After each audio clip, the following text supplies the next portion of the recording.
नमस्कार दोस्तों, मैं आकाश मित्तल आपका बहुत बहुत स्वागत करता हूं। क्या आप भी मानबेला में फ़्लैट लिए हैं जो कि जीडीए द्वारा बनाए गए हैं? तो क्या आप अपने फ़्लैट से संतुष्ट हैं या फिर उसमें कोई कमियां हैं? तो आज हम चर्चा करेंगे उन्हीं कमियों के बारे में कि जो कि जीडीए द्वारा बनाए गए फ़्लैट्स में है और शायद सरकार या किसी भी अधिकारी का इस तरफ कोई भी ध्यान नहीं है और हम लोग जो है घूम रहे हैं कि भाई हमारा फ्लैट गड़बड़ बना है और हम लोग के साथ बिहेवियर ऐसा हो रहा है कि जैसे हम लोगों ने कोई चीज़ फ्री में पाई हो। तो चलिए इसी की चर्चा करेंगे और इस वीडियो को पूरा देखिएगा और हमारी बात को समझने की कोशिश कीजिएगा। तो दोस्तों, मैं हूं आकाश मित्तल और मुझे भी एक मानबेला में फ़्लैट मिला हुआ है, तो जिसके बारे में मैं आपको बताना चाहूँगा कि मानबेला में जो है 32 ब्लॉक बने हैं, जिसमें कि आप ये देखेंगे कि 1 से 8 नंबर, मतलब एक ब्लॉक से 8 ब्लॉक तक अलग कंपनी या अलग ठेकेदार ने बनाए हैं और बाकी के ब्लॉक अलग ठेकेदार ने बनाए हैं। जिसमें सबसे पहली कमी मैं आपको बताऊंगा, जो 1 से 8 नंबर ब्लॉक है उसमें जो बिजली की वायरिंग हुई है, उसमें जो बिजली के वायर का यूज़ किया गया है वो मोटे वायर हैं। और एक साथ ही एक चीज़ और है कि उसकी जो एमसीवी में आपको स्विच दिखेंगे वो थोड़े 2 स्विच ज़्यादा हैं। एक तो उसमें बाथरूम में गीजर लगाने की फैसिलिटी के हिसाब से पावर प्लग दिया हुआ है, जो कि बहुत ही अच्छी बात है। अब आप सोचेंगे कि वायरिंग बिजली की नहीं हुई है, चलिए हम करा लेंगे, कोई बहुत बड़ी बात नहीं है। हालांकि मैं भी मानता हूँ कोई बहुत बड़ी बात नहीं है, लेकिन उसमें जो वायर का यूज़ हुआ है वो मोटा वायर है और जो कि बाकी ब्लॉक है उसमें पतले वायर का यूज़ किया गया है। फिर मैं आता हूँ दूसरे मुद्दे पे। आपको किसी भी फ्लैट में बालकनी देखने को नहीं मिलती है, और जबकि लोगों ने ये कहा कि बालकनी जो है चोरी के अंदेशे को देखते हुए बालकनी को नहीं बनाया गया। मैं इस बात से बिल्कुल भी डिसएग्री करूँगा, क्योंकि जितने भी घर हैं आप देखेंगे कि सबके दरवाजे में जो है एल्युमिनियम का गजभरन लगाया गया है, जो कि तोड़ना बहुत ही आसान है। और चोरी की तो बात ही मतलब अलग है कि चोरी करना तो बहुत ही आसान है, तो चोरी के मुद्दे पे नहीं। हालांकि मुझे लगता है कि एक गेट उनका एक्स्ट्रा लग जाएगा और बालकनी में रेलिंग लग जाएगी, इसलिए उन्होंने नहीं लगाया। प्लस थोड़ी सी उनको जगह ज़्यादा निकालनी पड़ती, क्योंकि बालकनी आप सटा के नहीं बना सकते हैं। तो इस मुद्दे पे भी वो चुप हैं कि हाँ बालकनी नहीं बनाई, जीडीए से संपर्क करिए। चलिए मैं इसको भी इग्नोर करता हूँ। तीसरी जो बात है, जो टॉयलेट की सीट है, आप देखेंगे कि टॉयलेट की जो सीट है एकदम दीवार में सटा दी गई है। किसी किसी टॉयलेट सीट में तो 2 इंच का गैप है, किसी में 12 इंच का गैप है, किसी में 1 इंच का गैप है। मतलब इस तरह से बनाया गया। और आप देखेंगे जो ब्लॉक नंबर 32 है उसमें टोटल 12 फ्लैट है, मतलब 3-3 फ्लैट एक एक फ्लोर पे। तो उनके लिए तो फ्लैट बहुत ही अच्छा बन गया है, बहुत ही अच्छी जगह दे दी गई है। तो जब हम लोग पैसे बराबर दे रहे हैं तो हम लोग को चीज़ें अलग अलग क्यों मिल रही हैं? फिर बात करते हैं कि जो ब्लॉक नंबर 1 से 8 है उसमें जो है डबल दुछत्ती दी गई है, मतलब एक रसोई के अंदर दी गई है, एक कमरे के अंदर दी गई है। जबकि बाकी जो फ्लैट हैं उसमें ऐसा कुछ भी नहीं किया गया है। और जो मैं आपको बता रहा हूँ कि जो शौचालय में जो सीट है उसमें गैपिंग कम क्यों है, तो वो हमें कहते हैं कि यहाँ पे कोलन आ गया है, पिलर आ गया है, इस वजह से ही कम है। जीडीए ने नक्शा बनाया है, इसी तरह का बनाया है। जीडीए ऐसा नक्शा कैसे बना सकता है कि किसी को थोड़ी छोटी जगह, किसी को बड़ी जगह? आप देखेंगे कि रसोई की जो जगह है, रसोई में मतलब 3.5 फीट अगर आगे से है तो अंदर जाते जाते वो 3 फीट हो जा रही है। तो ये तिरछा निर्माण क्यों? कोई भी घर इस तरह का तिरछा नहीं बनता है। तो ये या तो लेबर की लापरवाही है, जो ठेकेदार ने काम कराया उसने ढंग से नहीं कराया। मतलब ये मुझे लगता है मेजरमेंट सही से ना करने की वजह से ही हुआ है। नहीं तो ऐसा ना तो जीडीए बनाएगा और ना ही कोई कंपनी ऐसा घटिया निर्माण करना चाहेगी। निर्माण में क्वालिटी का विशेष ध्यान रखा गया है, इससे मैं अग्री हूँ पूरी तरह से। इसमें कोई भी दिक्कत नहीं है। जो भी टाइल्स हैं या जो भी फिटिंग्स हैं वो सब अच्छे कंपनी की गई है। प्लस एक जो है आपको टोटी कम दी गई है, क्योंकि वहाँ पॉइंट तो बना है। इसके विपरीत आप देखेंगे कि लखनऊ और जो कानपुर में फ्लैट्स बने हैं उसमें ना सिर्फ वेसिंग लगाई गई है रसोई में, बल्कि ग्रेनाइट के पत्थर से उसकी मतलब स्लैब बनाई गई है, जो कि काफ़ी अच्छा लग रहा है। और साथ ही रसोई में डबल मतलब छज्जा दिया गया है, ताकि उसमें सामान उमान रख सकते हैं। क्योंकि कोई भी रसोई में आप सिंगल छज्जा नहीं देखेंगे। एक स्लैब होता है जिसपे आप गैस वगैरह रखते हैं और एक ऊपर साइड में होता है जिसमें आप डब्बे वगैरह रख सकते हैं। खैर उसकी कोई बात नहीं है, आप अपना हाउस को अच्छा सा बना सकते हैं, सब कुछ करा सकते हैं। लेकिन अगर आपने बालकनी नहीं बनाई उसको बाद में आप नहीं निकाल सकते हैं, वो पॉसिबल ही नहीं है। वो कहते हैं कि आप इसको पैक है, इसको खुलवा सकते हैं, लेकिन खुलवाएंगे कैसे? आपके बगल वाले की और आपकी दीवार तो एक ही है ना।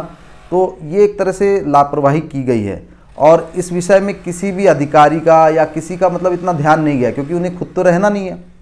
और हम लोग के साथ व्यवहार ऐसा हो रहा है कि जैसे हम लोगों को कोई चीज़ फ्री मिली। मैं आपको बताना चाहूँगा, जो 2.5 लाख रुपए आपको मिले हैं, वो 2.5 लाख रुपए ऐसा नहीं कि आपको इसी फ्लैट में लेस होगा। आप 20 लाख का फ्लैट लेते तो उसमें भी लेस होता, आप लोन लेते तो उसमें भी लेस होता। तो ऐसा तो नहीं कि 2.5 लाख रुपए सिर्फ आप ही को मिल रहे हैं। और मैं आपको पूरी कीमत दे रहा हूँ। अगर 5 लाख का फ्लैट है तो मैं 2.5 लाख दे रहा हूँ, 4.5 का है तो मैं 2 लाख रुपए दे रहा हूँ, लेट पेमेंट भी मैं भर रहा हूँ। तो जब सारी कागजी कार्रवाई मैं कर रहा हूँ तो फिर इस तरह की बंदिशें क्यों? और अभी इस मुद्दे को अगर लेके मैं जीडीए भी जाऊँगा, जीडीए के अधिकारी से बात करूँगा, तो वो कहेंगे कि आप उनसे बात कर लीजिए, ऐसे बन गया तो बन गया। मैंने बालकनी का मुद्दा एक बार जीडीए में बोला तो कह रहे बन गया तो बन गया, उसमें हम क्या कर सकते हैं। तो ये कौन सी जवाबदेही है? अगर आपने बालकनी नहीं बनानी थी तो आप हमें जो बायर हैं उनको पहले बताना चाहिए था, क्योंकि हम लोग कोई चीज़ फ्री की नहीं ले रहे हैं कि आप अपना इसमें हुक्म चला सकें। हम बायर हैं, आप सेलर हैं, तो आपको बायर सेलर का मतलब ध्यान रखना चाहिए। हमें भले ही रियायती दर पे मिल रहा है, लेकिन वो रियायती दर ऐसा नहीं कि हम लोगों के लिए है, रियायती दर वो सभी के लिए है। जो भी मतलब कम आय वर्ग का है, जो भी 3 लाख रुपए सालाना से कम कमाता है, 20 लाख का 15 लाख का फ्लैट लेता है या हाउस लोन कराता है, सभी को 2.5 लाख रुपए लेस होते। तो ऐसा मत सोचिए, हीन भावना से मत देखिए कि हमें जो चीज़ मिली है वो जो मिल गई वही लेना है। और इसमें हम सोचते हैं कि आगे कार्रवाई होनी चाहिए और ज़रूर होनी चाहिए, क्योंकि अभी आप जैसे देखेंगे कि जो आपको कब्जा प्रमाण पत्र देते हैं तो 4-5 उसमें लिस्ट दिखा हुआ है। इसमें लिखा है टोटी लगे हुए, दरवाज़ा लगे हुए और शीशे वगैरह जो भी है वो लगे हुए। लेकिन लगे हुए क्या होता है उसमें? ना तो उसकी संख्या दी हुई है, आपको दरवाजे 4 की जगह 5 लगा दिया, 5 की जगह 4 लगा दिए, फिर आपको टोटी 4 दे रहे हैं, 3 दे रहे हैं, कोई भी उसमें संख्या नहीं लिखी हुई है। और पहले आप उस पर साइन करेंगे, फिर 10-5 दिन दौड़ेंगे, तब जाके आपको चाबी मिल रही है। तो आप अपने फ्लैट को पहले देख ही नहीं पा रहे हैं कि उसमें क्या दिक्कतें हैं। जब आप उसको देख ही नहीं पा रहे तो आपको पता कैसे चलेगा कि हमारे फ्लैट में क्या दिक्कतें हैं? क्योंकि ताले तो सबके बंद हैं, और जब ताले बंद हैं तो आपको ये पता कैसे चलता कि हमारे फ्लैट में क्या लगा है क्या नहीं लगा है। फिर उसमें तो आपसे साइन ले लिए, टूटी तो आपको दोबारा बुला के एक 10 किलोमीटर 5 किलोमीटर डेली जाना आना, कि कभी टूटी के लिए आप जाएँ, कभी किसी चीज़ के लिए जाएँ। अभी भी बिजली की वहाँ पे व्यवस्था कनेक्शन देने की स्टार्ट नहीं हुई है। तो जो तारीफ़ें सरकार की तरफ से या अधिकारियों की तरफ से की जा रही हैं, तो देखना ये है कि अगर 48 लोग, 48 परिवार, 48 लोग नहीं 48 परिवार एक फ्लैट मतलब एक बिल्डिंग में रहते हैं, यानी कि 12-12 लोग 4 फ्लोर पे रहते हैं। आपके हर घर में टीवी होगा, इस बात से आप अग्री करेंगे। और जहाँ पे भी टीवी है उसकी छतरी लगेगी। अगर वो बालकनी दी होती तो वो बालकनी के साइड में दीवार में वो छतरी लग गई होती, लेकिन अब वो सारी छतरियाँ छत पे ही लगानी होंगी। अब सोचिए कि 48 टंग की छत पे, फिर 48 छतरियाँ छत पे होंगी, उसके बाद फिर कपड़े आप कहाँ सुखाएंगे? अगर बालकनी छोटी सी भी रहती तो आप उसमें कपड़े वगैरह सुखा सकते थे, क्योंकि छोटी फैमिली आप ये समझिए कि 3 लोगों से कम की छोटी फैमिली हो ही नहीं सकती है। अगर सरकार की तरफ से भी देखा जाए या किसी से भी छोटी फैमिली, जैसे मेरी फैमिली में मम्मी पापा मैं 3 लोग हूँ, तो 3 लोगों से छोटी फैमिली आप क्या कह सकते हैं? तो अगर आप कपड़े सुखाने के लिए बालकनी तक नहीं दे रहे हैं तो फिर इस फ्लैट का मतलब क्या हुआ? छोटे फ्लैटों में तो बालकनी की और ज़्यादा ज़रूरत है। प्लस आपने कागजों में लिखा हुआ है कि बालकनी हमें देनी है, 2 कमरे देने हैं, तो आप उसमें कोई भी चेंजेस करने से पहले आप ना तो अपने बायर्स से पूछते हैं, आपने लॉटरी सिस्टम निकाला ठीक है, लेकिन उनकी भी तो रजामंदी होनी चाहिए कि आप क्या बना रहे हैं। मान लीजिए उसमें 2 कमरे लिखे हुए, कल को आप 1 कमरा ही बना के दे देते और हमें जब बनने के बाद पता चलता कि जिस चीज़ के हम पैसे दे रहे हैं वो चीज़ तो है ही नहीं असल में, और प्लस आपने कोई कैंसिल करने का भी कुछ वो नहीं रखा, आप 2 साल से पैसे लिए जा रहे हैं, तो क्या उस चीज़ की कोई वैल्यू है? और अगर मान लीजिए कि टॉयलेट बनाया गया है या घर रहने के लिए बनाया गया, उसमें रहा ही ना जाए, वो टॉयलेट जाने योग्य ही ना हो, तो उस चीज़ का कैसा फ़ायदा? आप किस तरह से उसको घर कहेंगे? अगर आप 10 किलोमीटर 7 किलोमीटर अपने घर से दूर जहाँ रह रहे हैं वहाँ से दूर जाके रह रहे हैं और वहाँ वो सुविधा ही ना हो, 250 स्क्वायर फीट है ठीक है, लेकिन 250 स्क्वायर फीट में वो सारी जो फैसिलिटीज़ आपने लिखी है वो तो चाहिए। अगर आप 4 दरवाजे लगाते तो एक 5वां दरवाज़ा बालकनी के लिए आपने क्यों बचा लिया? और डिज़ाइन में आपने चेंजेस जो किए हैं, हर बिल्डिंग का अलग अलग क्राइटेरिया है। किसी की बिल्डिंग के मतलब टॉयलेट अच्छा है, किसी के कमरे अच्छे हैं, किसी में हल्का निर्माण है।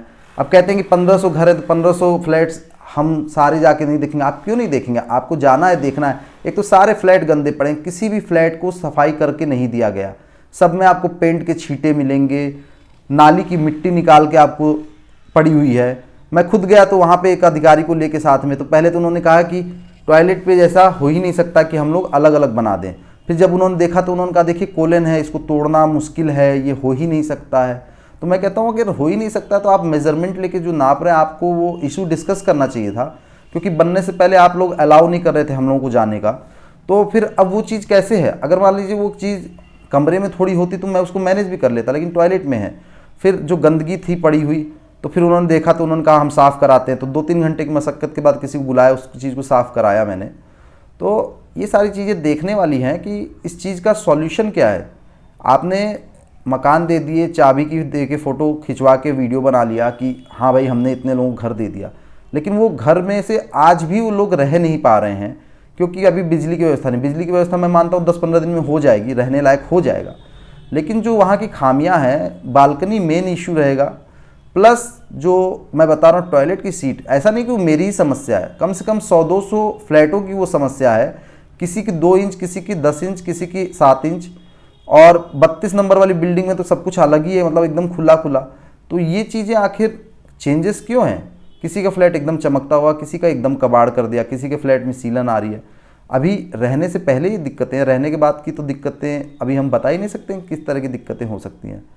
तो इस विषय में जीडीए क्या कर रहा है, कौन से इंजीनियर चेक करते हैं, और कंप्लेन करें तो करें किसके पास? क्योंकि जो कंपनी है उन्होंने तो क्या है कि साइन ले लिए, तो उनकी तरफ से तो सब ओके है। अब वो अपना सबको चाबी थमा के उसके बाद वो लोग निकल लेंगे, आप कंप्लेन किससे करेंगे? और ऐसा है नहीं कि बिल्डिंग अपनी है कि आप तोड़वा के कुछ भी करवा लें, क्योंकि इशू है। आखिर छोटे छोटे फ्लैट है, तो आप एक की दीवार तोड़ेंगे तो दूसरे की दिक्कत होगी। तो इस चीज़ का मुझे कोई सॉल्यूशन नहीं दिख रहा है। और जो वायरिंग का भी इन्होंने जो दिक्कत की है, कल को मान लीजिए आप गीज़र वगैरह या हीटर उटर लगाते हैं तो वो तार जलने की आशंका रहेगी, क्योंकि आपने जहाँ पे मोटी वायरिंग करनी थी वहाँ पे 7-8 बिल्डिंग तो मोटे वायर डाल दिए, लेकिन जो दूसरे की बाकी के जो ब्लॉक है, मतलब अगर 8 ब्लॉक को छोड़ दिया जाए तो इनमें काफ़ी घटिया निर्माण किया गया है। तो इस चीज़ को विशेष ध्यान देने की बात है कि इसका क्या किया जाए। अगर आपके कोई सुझाव हो तो आप नीचे कमेंट बॉक्स में ज़रूर बताएं, और मैं आपसे गुजारिश करूंगा कि इस चीज़ के दबाव में ना रहें कि हमें कोई चीज़ फ्री में मिली है, क्योंकि फ्री में किसी को कभी कुछ नहीं मिलता है। और जो भी चीज़ें हैं इसमें ये गवर्नमेंट का यही रूल है कि 2.5 लाख रुपए गवर्नमेंट ने दिए हैं। तो मैं आपको बताना चाहूँगा, अगर आप 1200 से 1300 रुपये स्क्वायर फीट का रेट भी लगा लें तो 250 स्क्वायर फीट का निर्माण करने में जो लागत आएगी वो लगभग 3-3.5 लाख रुपए ही आएगी। और 3-3.5 लाख रुपए, और आप ज़मीन की बात करें तो ज़मीन की बात करें तो 250 स्क्वायर फीट में 4 फ्लैट बन रहे हैं, मतलब ग्राउंड से ऊपर तक। तो उस हिसाब से आपको 50 से 60 स्क्वायर फीट या 70 स्क्वायर फीट की ज़मीन है। तो ऐसी कोई बहुत विशेष चीज़ गवर्नमेंट ने नहीं दे दी है। हाँ, गवर्नमेंट तारीफ़ के योग्य है क्योंकि उन्होंने सबको घर देने की सुविधा की, सबको प्रोवाइड कराया, और उनके किसी भी मतलब इरादे में किसी भी शक नाम की चीज़ नहीं है कि गवर्नमेंट ने ऐसा क्यों किया, अपना पीठ थपथपाने के लिए किया। लेकिन जो कानपुर लखनऊ में भी उसी लागत में बने हैं, ऐसा नहीं कि कानपुर में कहीं से और कोई कंपनी आ गई और किसी कुछ और बना दिया। तो या तो इन्होंने घोटाला किया है इस कंपनी ने, या फिर मिली भगत से ही काम हुआ है। हालांकि मुझे लगता नहीं कि इस चीज़ में जो पैसे लगे हैं उसको मीट कर पाई होगी कंपनी, अपने प्रॉफिट निकाल पाई होगी। लेकिन कंजूसी जिस तरह की गई है, और कंजूसी छोड़िए, जो टेढ़ा मेढ़ा निर्माण किया गया है वो जो है काफ़ी दिक्कत भरा है, क्योंकि जब रहेंगे तो बहुत सारी दिक्कतें आने वाली है। और मुझे लगता है मार्च के अंत तक सभी लोग रहने लग जाएंगे जितने भी हैं। तो ये सारी दिक्कतें देखते हुए इसका सॉल्यूशन क्या है आप नीचे कमेंट बॉक्स में ज़रूर बताएं। और आपके फ्लैट से क्या दिक्कत है, जिससे कि हम लोग आगे अगर मिल के हम लोग किसी चीज़ के लिए आवाज़ उठाते हैं तो वो आइडिया क्लियर हो कि क्या दिक्कतें हो सकती हैं और क्या हैं। तो मेरा ये वीडियो यहीं पे समाप्त होता है। अगर आपको ये वीडियो पसंद आया तो इस वीडियो को लाइक करें, शेयर करें। हम मिलते हैं आपसे अगले वीडियो में, तब तक के लिए नमस्कार।